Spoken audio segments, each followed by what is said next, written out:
Now let's discuss about the non-functional testing, which is generally you will see they will have a separate team.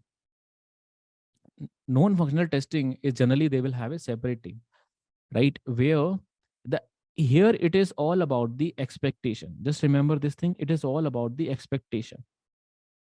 Okay, expectation of a user. So the first thing which is introduced is a performance testing. Performance testing basically means, promote, you're checking the speed of a website, which means, for example, performance testing is divided into load, stress, and volume, which means load testing basically means if I am increasing my number of user and I want to check the speed. For example, this is your Amazon.com and I'm increasing my load. For example, I have 5 users per second, 10 users per second, then gradually increasing it. 5 users per second, 10 users per second, 15 users per second, 20 users per second. It is able to handle it properly or not. This is called as load testing. I'm putting a load on the Amazon.com or a website to check, but I'm doing it gradually. Gradually means basically means step by step, right? How many of you understood this? Proper definition I will share on the slide. It is available on the slide. Don't worry. But I'm giving you right what are the keywords you need to remember. I want you from everyone, right? Whenever you are increasing gradually means step by step. You are increasing the number of user. You will use some tools. Tools can be JMeter. JMeter is an amazing tool which can be used for performance testing. Okay, I'm going to show you like how this looks like. See, this is actually created by Apache, and it is a tool for load testing most of the time, and the performance one. Okay, so this is a tool which can be used to do performance testing. So your performance team probably will be using it, this thing. It can add a fake, or you can say not a fake, it can basically add a dummy. It's very similar to a real simulation. It can increase the number of users actually. This is mostly done by the performance team, not in this course as of now, but I'll tell you in the end, probably I'll tell you then how to use it properly. Okay, so these are virtual user which are added gradually. In the stress testing, we will add sudden spike. Sudden basically means, for example, 10 users are basically using this application, then suddenly 100 came, right? This is called as stress testing. We are putting a stress on the system. Yes, make sense? Clear with this? I'm adding sudden users into this and I want to see my application is not breaking. See, overall, what I want to check, my application is working fine or no, right? My website should work. Amazon should work even if there is a sudden hike, right? Then we have a volume. Volume basically means size. For example, suppose I have a website where I have to fill some data. I have to send some files, right? Suppose I have to send my videos. For example, I'm sending some videos. I'm uploading some videos on YouTube. What is the volume it can handle? How much it can handle, how much data it can handle? That is called as volume testing, where I'm sending the volume in my videos, images, documents, how the server is able to properly respond. Even on Amazon, suppose I'm uploading my products, right? How it is able to handle, that is called as volume testing in this case, right? So these all are part of your performance testing in this case. Then we have something called as security testing. Security testing, I think you have already know how secure is your application. We'll check for authentication and authorization, which means authentication basically means that who you are.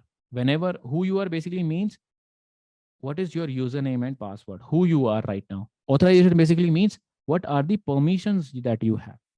Now let me tell you the real example of practical example how you will remember this authentication. Remember this thing, authentication versus authorization. Okay, so now let me give you a real example. What is the difference between authentication and authorization? Because in interview also they will ask you what is the difference between this, right? So suppose this is my house. So suppose this is a Sonu house. This is Sonu house right now. Okay, this is Sonu, who's a good person, and this is the private room. This is a private room of a Sonu. Okay, this is a private room of a Sonu right now. Private room. This is the private room. Okay. So now this is you, Pramod, and Sonu. So Sonu is friend. Sonu will authenticate that Pramod is my friend. So he will allow in the allow Pramod into the house? Yes or no? If Pramod has a correct username and password, suppose I have a correct username password, or in a real world example, suppose I'm a friend of Sonu, he will allow in my house. Yes or no? How many of you agree? Yes or no? Pramod is a friend of Sonu. He will allow in the house. Yes or no? This is called as, because I know who is Pramod, right? Who are you? You are a Pramod. Yes. You are a valid user. Yes or no? Able to relate? Sonu knows who is Pramod. That's why, because they have seen in practical example, it will be username password. But Sonu knows who you are, which is authentication. He has authenticated you, right? He will allow you into the house. But Pramod have the permission to visit this private room. What do you think? Yes or no? Is Pramod have this authentication with, oh sorry, authorization to visit this private room? No. Even though he is authenticated, he is an authenticated user. Sonu knows Pramod, right, who you are, but you don't have Pramod, you don't have a permission to visit this private room. This is called as authorization. Now you got it. Now I hope you are clear with this, right? So how will you remember is here in this case, which is, so for example, this is my website. This is facebook.com. Suppose this is facebook.com. When you enter username and password, what is the thing Facebook is doing? Authorization or authentication? It is checking who you are. Yes or no? What is the thing it is doing? Authentication. Okay, just remember, it is authentication. It is authentication. Whenever he is checking who you are, right? Question mark, who you are. Facebook is done, right? Now you have logged in. So Pramod has logged in, but there is an admin module. In this case, there is an admin module. This is the admin module of Facebook, right? I am not, what is, I am not authorized. Yes or no? I am not authorized to use it, right? I don't have any permission. Make sense? Now it is clear. So I don't have any permission in this case to access this page. Basically, you can say it's a admin page of a Facebook, right? I'm not allowed to do that. No, right? So I'm not authorized to use it. Okay, a practical example. Let me give you another example. Have you seen this board? You are not authorized to enter into this building. Have you seen this? How many of you have seen this? You have not authorized to enter into this building. Yes? Or you are not authorized to enter in this area, right? That is authorization because you don't have any permission. Authentication is different, where they know who you are. You're an authentic person and something like this, right? Just remember this. Okay, so this was just an example, which is security testing. So in security testing, most of you will be doing authentication and authorization, where they will be checking who you are, permissions, right? All these things and all. They say in security testing is a very vast field. They have certain hacking techniques. They basically check for the web application and multiple things. Okay, so that's what we have to do here. Recovery testing, I think this is simple. Recovery testing basically means, can we recover something? For example, suppose you have a Excel file. How many of you have seen this? For example, suppose there's an Excel file that you are working on, and suddenly light gone. Light basically means electricity gone. Even then, it will be recovered back. Yes or no? How many have seen this? Auto recovery, right? It will recover automatically, right? This is called as recovery testing. So you will be doing it. And all these are part of recovery testing, security testing, performance testing are part of what? Known functional. These are part of known functional, and they are generally done by the special team. Then you have compatibility testing. Compatibility testing means, Pramod, see, suppose I have created a version 1. I have created a version 1, which is working by, for example, forward compatibility. I think you have seen this, right? For example, we had, first of all, we had Windows 7, then we have a Windows 10, right? So there is a compatibility testing basically means, my this version, for example, this version of an app, it was working fine on Windows 7, for example, right? So it should work, the another version which is coming, the next version which is coming, it should be compatible in Windows 7. Yes or no? Software compatibility, right? It should be compatible. So forward compatibility means, basically means, it should be properly, for example, even if I'm incrementing my this thing, software, still it is able to run on the Windows 10 in this case, right?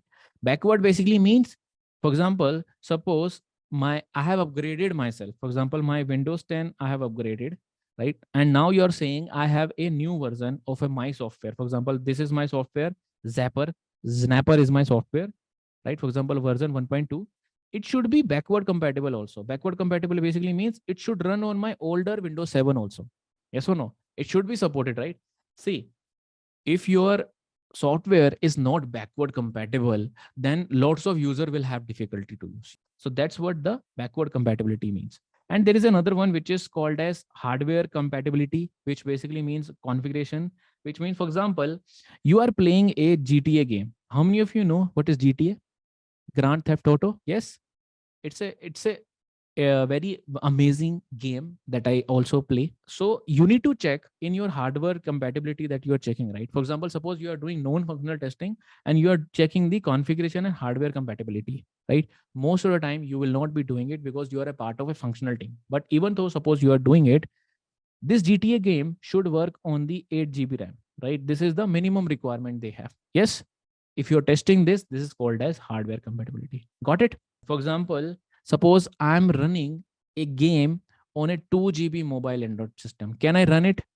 Can I run a heavy 3D game on a 2 GB phone? No, right? It is super slow. It will not be able to properly run it, right? So that is called as the hardware or configuration check. So you will basically give, okay, for GTA, 8 GB RAM is minimum required, right?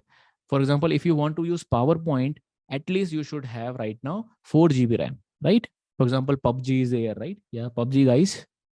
Okay. Okay, installation testing, which means if check if the installation is working and uninstall if it should basically delete everything. For example, suppose I have a software.